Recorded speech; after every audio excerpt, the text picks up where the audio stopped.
Halo, kembali lagi bersama saya Mesti Destania dengan NIM L1A11958 dari Peminatan Silvikultur. Nah, di video kali ini saya akan membahas sedikit materi tentang mata kuliah Silvikultur Hutan Alam, di mana di sini saya akan mengambil tema yaitu Sistem Silvikultur TPTI, yaitu Tebang Pilih Tanam Indonesia.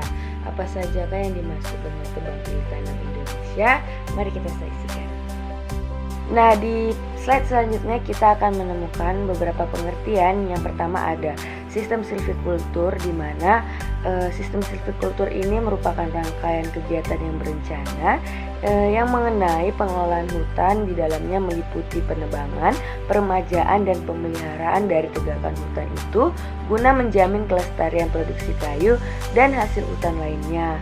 Lalu ada pengertian sistem silvikultur TPTI, di mana merupakan serangkaian tindakan yang dilakukan secara berencana terhadap tegakan yang tidak seumur untuk memacu pertumbuhan tegakan yang sesuai dengan keadaan hutan dan tapaknya.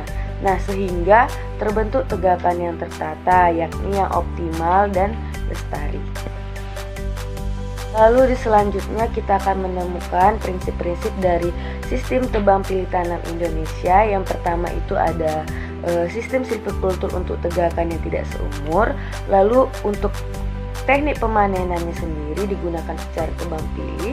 Lalu yang ketiga itu untuk meningkatkan riap sebagai aset. Lalu yang terakhir itu ada prinsip sebagai mempertahankan keanekaragaman hayati dari hutan tersebut. Lalu di sini saya menampilkan tujuan dan sasaran TPTI yang merupakan tujuannya adalah untuk meningkatkan produktivitas hutan alam tegakan yang tidak seumur melalui sistem tebang pilih dan pembinaan tegakan tinggal dalam rangka memperoleh pemanenan secara lestari.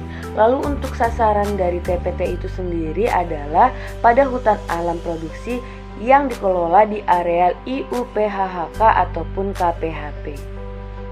Nah, pada sistem silvikultur TPTI ini juga terdapat dasar-dasar penting yang harus diingat. Yang pertama itu ada 1. Batas diameter minimum tebakan, 2. Ada rotasi tebang, 3. Adanya rotasi inti ataupun pohon yang membentuk tegakan ini merupakan pohon utama ataupun tegakan utama pada rotasi tebang berikutnya. Lalu yang keempat adanya penanaman pengayaan, dan yang terakhir adanya dasar sebagai pencegahan erosi dan pengamanan dari hutan itu sendiri. Lalu ada juga ketentuan umum dari sistem silvikultur TPTI.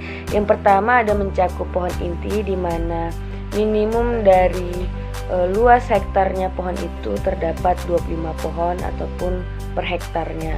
Lalu yang kedua ada eta tebangan, di mana 1/35 kali faktor keamanan dikali faktor eksploitasi dikali volume standing stock ataupun tegakannya dikali juga luas areal produksi. Bisa dilihat secara rinci di slide. Lalu yang ketiga ada limit dari diameter pemanenan, itu harus mencapai 40 cm ke atas. Lalu di dalam sistem TPTI ini sendiri terdapat peraturan Direktur Jenderal Bina Produksi Kehutanan, di mana terdapat pada nomor P.9/6 BPH/2009. Lalu untuk tahap-tahapan dari kegiatan sistem silvikultur TPTI ini sendiri, yang pertama ada penataan area kerja ataupun PAK.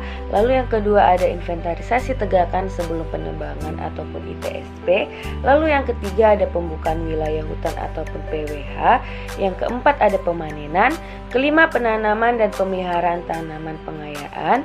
Lalu yang keenam ada pembebasan pohon binaan, dan yang terakhir ada perlindungan dan pengamaan hutan. Nah, kita masuk ke pembahasan di mana tahap-tahap dari kegiatan TPTI tadi. Yang pertama ada penataan areal kerja ataupun PAK, di mana terdapat prinsip dan perencanaan serta pelaksanaan di dalamnya. Bisa dilihat yang pertama ada prinsip untuk menata areal yang masuk ke dalam blok dan peta kerja hutan berdasarkan RKUPHHK. Lalu yang kedua ada dilakukannya tidak lebih dari 4 tahun sebelum pemanenan. Lalu yang keempat 3 itu ada dibentuknya sebagai satu bagian hutan khusus untuk rega ini ataupun pengelolaan dari TPT itu sendiri. Lalu yang selanjutnya itu ada perencanaan hutan, di mana terdapat 7 poin penting, bisa dilihat di dalam slide. Yang pertama ada memperoleh RKU PHHK yang telah disahkan, membagi areal kerja ke dalam blok-blok kerja tahunan dan petak-petak kerja, sesuaikan jumlah blok dalam petak kerja dengan siklus tebang yang ditetapkan. Lalu yang keempat ada sesuaikan bentuk dalam luas blok dalam petak kerja dengan kondisi dari lapangan tersebut. Sampai yang terakhir ada pembuatan peta rencana PAK dengan skala minimal 1:10.000.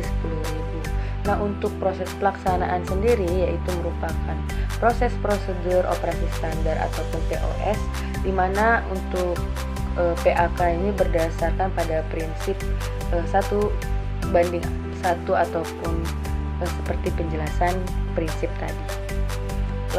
Lalu kita masuk ke tahapan yang kedua, ITSP ataupun inventarisasi tegakan sebelum penebangan, di mana yang pertama ada prinsipnya. Yang pertama, merisahlah hutan dengan intensitas 100% untuk pohon niagawi dengan diameter lebih dari 40 cm dan pohon yang dilindungi sesuai dengan ketentuan yang berlaku. Lalu yang kedua ada dilakukannya sebelum penyusunan usulan RKTU PHHK. Nah, untuk perencanaannya sendiri di sini membuat rencana jalur-jalur inventarisasi pada setiap petak kerja yang ada di dalam blok RKT tadi. Lalu yang kedua ada buat semua jalur ukur dalam petak searah, misalnya contohnya di arah utara menuju ke selatan. Nah, yang ketiga ada menyiapkan daftar ukur yang diperlukan untuk mencatat hasil dari inventarisasi tadi. Nah, untuk pembuatan petanya sendiri itu menggunakan skala 1:500 maksud saya. Lalu yang terakhir itu ada pelaksanaan, di mana pembuatan prosedur operasi standar ataupun POS tadi untuk inventaris tadi berdasarkan pada prinsip angka 2.1 tadi yang merupakan sekaligus peta kontur dan pohon skala yang berbanding 1:1000. Nah, untuk tahapan yang ketiga ada pembukaan wilayah hutan ataupun PWH, di mana prinsipnya terdapat efisien, efektif, tertib, dan ramah lingkungan. Lalu untuk perencanaannya sendiri di dalam terdapat pembuatan rencana PWH berdasarkan peta blok RKT. Lalu yang kedua ada pembuatan rencana target jalan angkutan dan jalan syarat berdasarkan peta kontur yang telah ditetapkan di inventarisasi. Lalu yang ketiga ada pembuatan rencana lokasi basecamp, TPK, TPN, pondok kerja, dan lain-lain. Nah, untuk pelaksanaannya sendiri ada pembuatan prosedur operasional standar ataupun POS yang merupakan bagian dari PWH yang berdasarkan prinsip efisien, efektif, dan lain-lain. Lalu yang keempat itu ada pemanenan, di mana prinsipnya merupakan yang pertama tidak boleh memanen melebihi riat tumbuh. Baru yang kedua ada efisien, efektif, tertib, dan serta ramah lingkungan. Lalu yang ketiga ada perapihan tidak dilakukan secara pada areal produksi terbatas. Nah, untuk perencanaannya sendiri penebangan ini dilakukan berdasarkan sebaran peta pohon tadi, yaitu skala 1:1000 tadi. Lalu yang kedua ada penebangan yang dilaksanakan pada petak dalam bentuk RKT yang telah disahkan. Lalu yang ketiga ada perapihan yang dilaksanakan setelah pelaksanaan pemanenan sekaligus mengidentifikasi lokasi dari pengayaan tersebut. Nah, untuk pelaksanaannya sendiri berdasarkan POS tadi, untuk pemanenan berdasarkan prinsip 4.1 yang sudah saya jelaskan tadi. Lalu yang kelima, tahapan penanaman dan pemeliharaan tanaman pengayaan, di mana yang pertama prinsipnya merupakan untuk memulihkan produktivitas areal tidak produktif pada blok RKT tadi. Lalu yang kedua ada menggunakan bibit jenis lokal yang unggul pada daerah setempat. Nah, untuk perencanaannya sendiri yaitu membuat dan mengelola persemaian dengan mengutamakan bibit jenis lokal. Lalu yang kedua ada pembuatan peta rencana pengayaan yang berdasarkan hasil dari perapian tadi. Lalu untuk pelaksanaannya sendiri ada pembuatan prosedur operasi standar ataupun POS kerja, di mana penanaman dan pemeliharaan tanaman pengayaan berdasarkan prinsip-prinsip 5.1 yang sudah saya jelaskan. Lalu tahapan yang keenam itu ada pembebasan pohon binaan, di mana prinsipnya itu merupakan untuk meningkatkan riap dari pohon binaan tadi.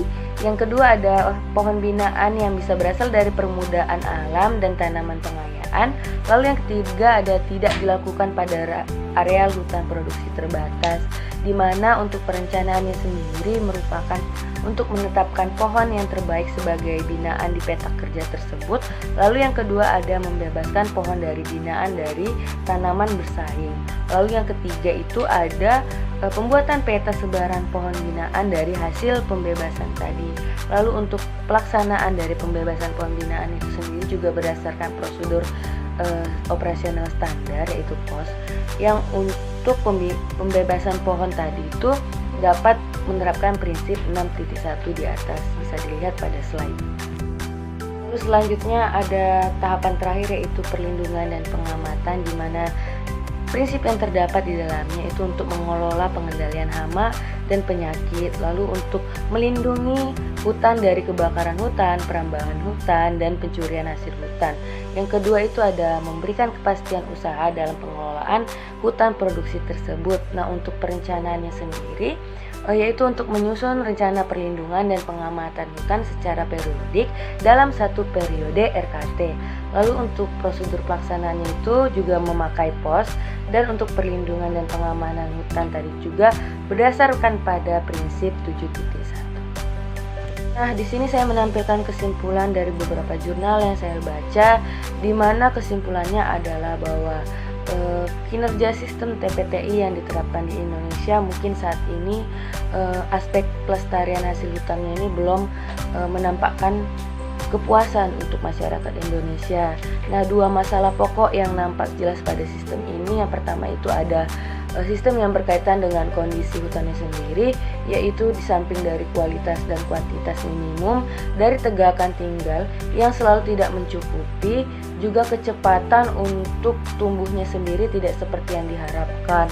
Lalu yang kedua ada berhubungan dengan aspek kelembagaannya, di mana bobot kerja untuk melakukan pengawasan yang cukup berat sehingga sangat sulit untuk mengontrol kebutuhan para pemegang IUPHHK ini sendiri. Nah, pada ketentuan TPTI itu sendiri, terutama pada persyaratan untuk melakukan tanaman pengayaan dan penyulaman di areal IUPHK sendiri mengakibatkan timbulnya ataupun merosotnya kualitas tegakan setelah siklus dari tebangan pertama tadi. Nah, demikian sedikit materi yang bisa saya sampaikan mengenai sistem silvikultur TPTI. Saya mohon maaf jika ada salah kata dan terima kasih untuk perhatiannya.